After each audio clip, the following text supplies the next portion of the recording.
Que c'est demain que débute la formation des 10 000 futurs préposés aux bénéficiaires, formation en accéléré. On veut permettre à des milliers de personnes de venir en renfort aussitôt que possible, en septembre, là, dans les CHSLD, les résidences pour aînés, surtout dans l'éventualité d'une deuxième vague de COVID-19. Avec nous, Yvon Riendeau, gérontologue social et chargé de cours en gérontologie sociale à l'UQAM. Monsieur Riendeau, bonjour. Bonjour. Vous allez vous-même donner cette formation en Montérégie dès cette semaine. Est-ce que vous pouvez nous parler un peu du contenu de la formation pour les futurs préposés?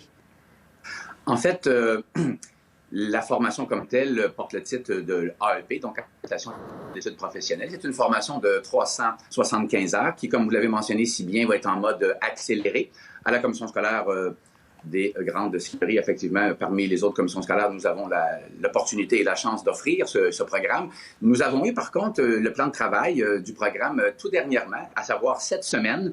Et effectivement, il y a 8 compétences qui sont amalgamées, l'une à la suite de l'autre, évidemment, et des compétences en laboratoire, en classe. Il y a aussi des compétences à distance. Et puis, effectivement, il va y avoir une période là, in vivo, en milieu de longue durée, pour qu'effectivement, les gens puissent pratiquer ce qu'elles vont forcément apprendre dans le volet théorique et aussi dans le volet à distance. Donc, si je comprends bien, tout se fait très, très vite, là. Autant la formation pour les préposés, mais les formateurs comme vous devez vous préparer très rapidement en ayant le plan de cours comme ça quelques jours avant de commencer. Est-ce que vous estimez quand même que vous êtes prêt à donner la formation? Bien, ça dit totalement pour une raison tout à fait...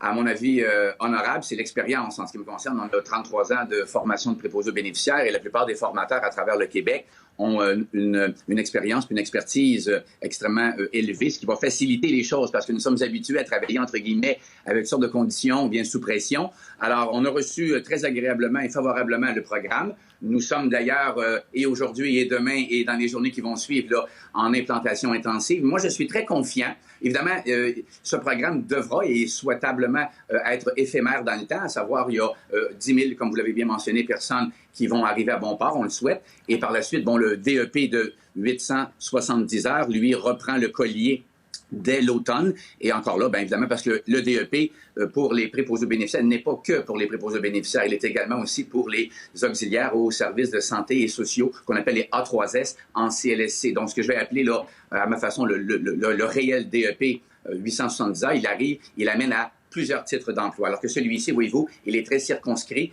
dans un temps délimité, comme vous l'avez mentionné, oui, pour arriver à former rapidement. Bon, puis cette formation-là commence demain, alors que ce sera une journée consacrée oui, contre la maltraitance des aînés, une journée thématique demain.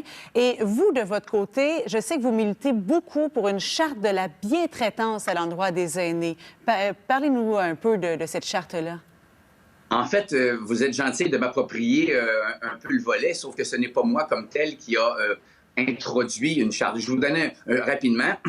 Évidemment, si on se projette dans la région de l'Estrie, il y a une charte de la bientraitance qui a été mise de l'avant il y a 2 ans, entre autres avec la table de concertation aînés-Memphremagog pour la grande région de l'Estrie, voyez-vous. Et ces gens-là ont fait un travail extraordinaire. J'ai eu le privilège de faire les conférences d'ouverture français-anglais pour lancer cette charte. S'il y avait un souhait, c'est qu'elle devienne pan-québécoise et que chacune des régions administratives puisse, chacune des villes finalement, et MRC puisse aller de l'avant, voyez-vous, avec une charte de bientraitance. Très longtemps, nous avons parlé, comme vous le savez, Mme Lacroix, de maltraitance, qui est une traduction libre de elder abuse. Par la suite, ça s'est raffiné avec la bientraitance qui a commencé à prendre de l'espace. On ne quitte pas, malheureusement, des thématiques importantes comme l'agisme, l'intimidation, la maltraitance proprement dite, mais il y a comme un nouveau courant, un peu paradigmal, qui nous installe présentement avec le volet de bientraitance. Et ce serait très souhaitable d'avoir un parfum de bientraitance et de promouvoir cette bientraitance. Alors, une charte, et encore félicitations aux gens de la région de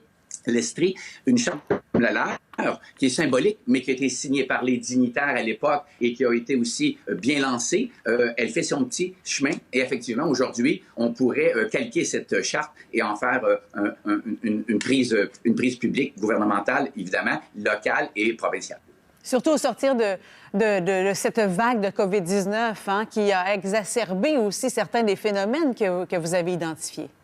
Vous savez, à l'UQAM, la gérontologie sociale s'intéresse beaucoup à la personne âgée, forcément dans sa société et dans l'ensemble de ses milieux de vie, que ce soit le milieu résidentiel, le milieu du HLM, le milieu résidence pour aînés et évidemment les CHSLD. Donc la grande visibilité, sans être opportuniste, mais la grande visibilité de la gérontologie, de la gériatrie, a permis depuis les derniers mois, je pense, de sensibiliser la population québécoise à toute une série de réflexions, d'actions dans le cadre de la bientraitance, évidemment, et aussi dans le cadre du respect, de la dignité de nos aînés. Le premier ministre, M. Legault, en a parlé à maintes et maintes reprises. Donc, sur cette même foulée, j'ai l'impression qu'on est dans un beau tournant gérontologique ou gérontogériatrique présentement au Québec. Le mieux est à venir au niveau de la réflexion. Mme Blais, avec les maisons des aînés, a fait état aussi de projets qui vont avoir un pont-levier. Moi, je pense qu'on est dans une très belle courbe, Mme Lacroix. Donc, après cette crise dans les CHSLD, vous voyez cette opportunité de faire valoir tout ça et de parler de bientraitance chez les aînés. Yvon Riendeau, gérontologue social, merci beaucoup. Merci.